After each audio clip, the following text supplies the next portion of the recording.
Додека едни уништуваат, други се обидуваат да разубават. Парковите во Тетово, кои така се малку на број, често се мета на вандализам.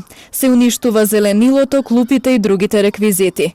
Група млади тетовци кои се сведоци на ваквиот чин сакаат да направат градот да биде поубаво место, па преку организирани граѓански акции ги чистат и уредуваат парковите, при што упатуваат порака дека грижата за јавните површини треба да биде заедничка, како на институциите, така и на граѓаните. Пробуваме да направиме разлика во нашето општество, пошто тие што треба да направат разлика, тие што треба да ги расчистува местата, што треба да ги декорира парковите или јавните места, не се врши работата, па ние како млади чувствуваме потреба за да направиме нашата околина малку поубава.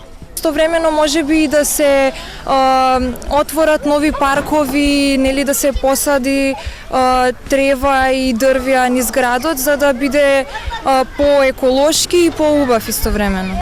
Идејата на младите тетовци ја препознали дел од жителите кои им се приклучуваат во акциите. Овдека посебно дојде, се собраа многу луѓе и помагаја за реставрација. Изминатиот период иницијативата ПУВО организираше акции за уредување на зелените површини во 2 мала во Тетово, а веќе имаат идеја каде би ги продолжиле нивните акции, прават планови за тоа.